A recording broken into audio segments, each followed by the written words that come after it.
Book reading session. Unit 4. The living world of plants. Learning objectives. To know there are many varieties of plant. To know all part of the plants and their functions. To know the different forms of leaves. To understand the food manufactured by plants is consumed by animals and human. To know the different types of habitats. To understand plants exhibit adaptations and modifications based on the habitat. To know life forms depend on each other. Time to learn. Rani and Ravi went to vegetable market with their mother. They saw variety of fresh green vegetables in attractive colors. Mother bought cauliflower, cabbage and radish. Ravi asked his mother, Mom, do all the vegetables grow under the soil? Mother answered, No, Ravi, we get some vegetable from stem, some from roots, even some flowers are used for cooking. Rani and Ravi were surprised to know that vegetables are from different parts of the plants. After returning home, they sorted out all vegetables from the bag and discussed which vegetable is from stem, root, and flower. Mother collected keela lily, curry leaves, coriander leaves from the garden and said that the purpose for using these leaves in cooking is to add medicinal value and aroma. Aroma means a good fragrance, okay? Discuss the picture of vegetables are given below with your teacher. So here sugarcane is the stem, ginger is the stem, cauliflower is the flower, radish is the root and cabbage is the leaf part of the plants. Introduction. Biology is the natural science concerned with the study of living and life, including their structure and functions. The living world comprises of plants and animals.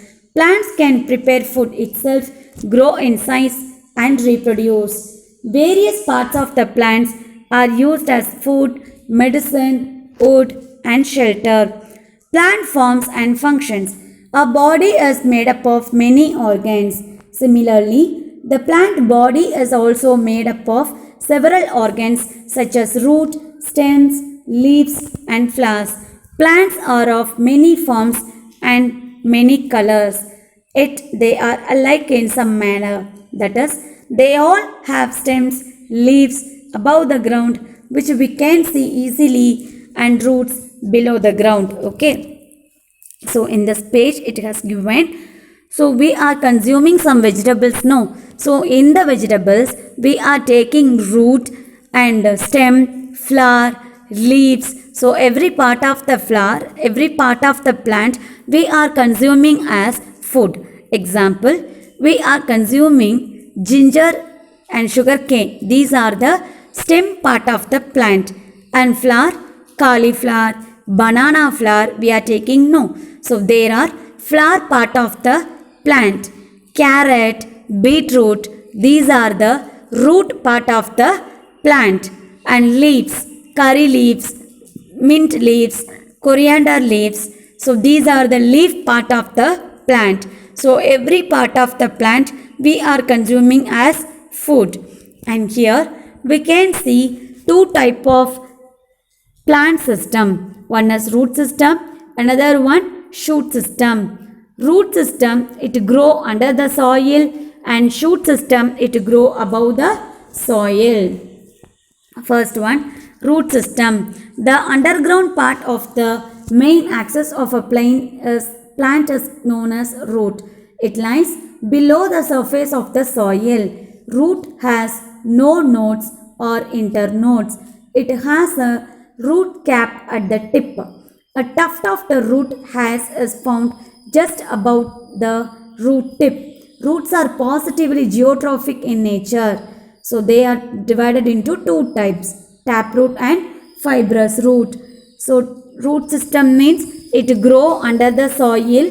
There is no nodes or internodes in the root system and it have a root cap. Root cap means till that only root can grow After that, root cannot grow. It is the end of the root system. And this root system is divided into two types, taproot and fibrous root.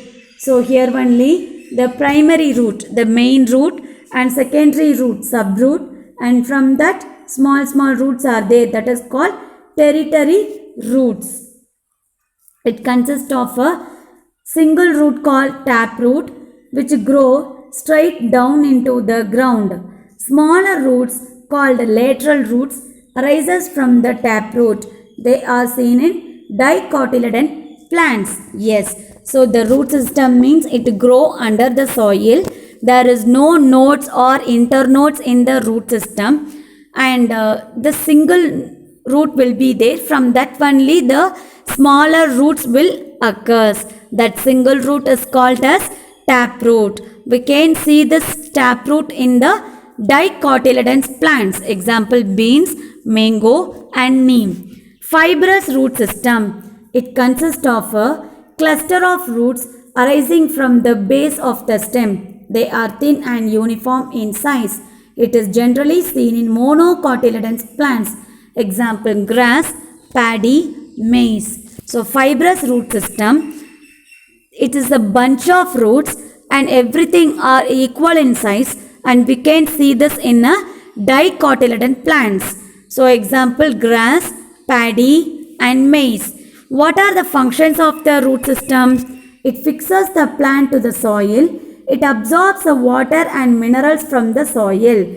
So it only fixes the whole plant to the soil, and it takes the water and some minerals like calcium, phosphorus, magnesium, nitrogen from the soil. And in some plants, it stores as a food. It stores as a food. Example, carrot and beetroot. Is it a root or stem? Ginger is a root or stem? Ginger is a stem, because you can see the nodes and internodes in the ginger.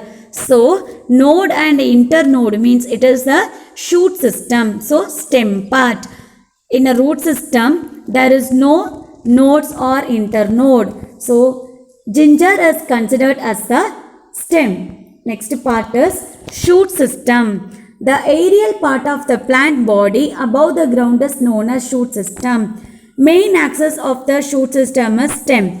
The shoot system consists of stem, leaves, flowers, fruits. Stem grows above the soil. It grows towards the sunlight.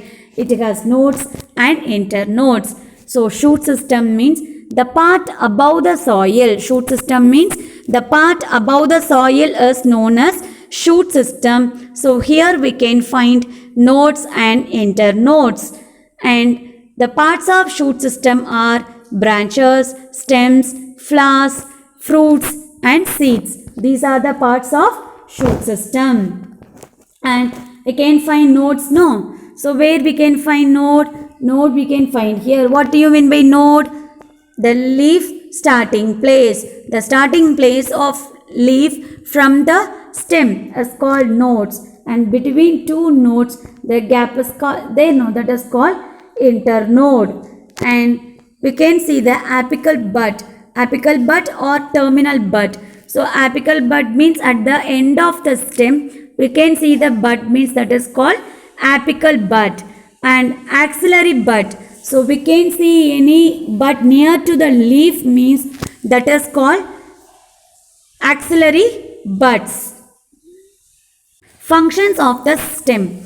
It supports the branches, leaves and flowers and fruits. It transports water and minerals from roots to upper aerial plant parts. It transports the prepared food from the leaves to other parts through stems. It stored food as in the case of sugarcane. So stem is the stem only holding all the shoot system parts. What are the parts? Branches, fruits, seeds, leaves. So these parts are strongly attached to the plant, means the reason is stem, and it transports the water and minerals collected by the roots from the soil. So it must be transported to other part of the plant. So that is the work of shoot system. and it transport the prepared food from the leaves to other part of the plant by stem, and it store food as in the case of sugarcane. So we are taking sugarcane no during Pongal time. So that is the stem part of a plant. Structure of a leaf. The leaf is a green, flat, expanded structure borne on the stem at the node. So here the leaf stem part is called petiole. Stalk means like a stem. So this leaf stem is called petiole, and this flat surface is called blade, leaf blade. Okay, this flat surface is called leaf blade, and the center vein is called midrib. So from here only the subveins will be started, and the end of the leaf or border of the leaf is called margin. The border of the leaf is called margin. Okay, and the place where leaf is connected to the stem is called leaf base. So where this leaf is connected to the stem is called leaf base. And then we can see the axillary bud in the near to the leaf. Axillary bud near to the leaf, that is called axillary bud. A bud near to the leaf means that is called axillary bud. So the leaf can be there in this side also. So this leaf is called stipules. This leaf is called stipules. Okay. The main function of a leaf is it helps in the process of photosynthesis and also respiration process. Respiration means exchange of gases. So exchange of gases means in a plant it take oxygen and it releases carbon dioxide in the night time. It take carbon dioxide and it releases oxygen in the daytime. So this exchange of gases are done with the help of leaf. Functions of the leaf. The green leaves prepare food by the process of photosynthesis, helps in respiration, carry out transpiration. So leaf only is main hero of the photosynthesis process. So with the help of sunlight it prepare its own food, and that food should be transported to other part of the plant by stem, and it helps in respiration. So in the leaf exactly we can say stomata, a tiny leaf structure, a tiny hole that present on the leaf that supports in the process of respiration, and it carry out transpiration. So the food is prepared by the leaf should be transported to other part of the leaves, and water and minerals are collected from the root that should be sent to other part of the leaf. These are done with the help of leaf. Can you understand, children? Material reading. The world of plants. Classify the plants on the basis of their habitat. So mainly we can divide it into two types. One is aquatic plants and terrestrial plants. Aquatic plant means the plants that is in water is called aquatic plants. Example, freshwater plants and marine water plants. And terrestrial plants. So the plants which are on the land is called terrestrial plants. Example, forest plants, grassland plants and desert plants. Next question. Identify the desert plant from the following. Cactus, hydrilla, mango, rose. So here we can identify easily. So hydrilla is a aquatic plant. Mango and rose are the terrestrial plant. So in that cactus is a desert plant. Cactus is a desert plant. We can see this cactus in a desert. And next one, define the term habitat. Each and every organism needs a place to live and reproduce. Such a dwelling place is called habitat. Each and every organism need a place to survive and to produce their young ones. So such a place is called habitat. So here only we can divide the habitat mainly into two types. Aquatic habitat and terrestrial habitat. Aquatic habitat means it is completely with water, and terrestrial habitat means it is covered by land. And your next question is, distinguish between terrestrial and aquatic plants. Terrestrial plants. Terrestrial habitats are the ones that are found on land like forest, grassland and desert.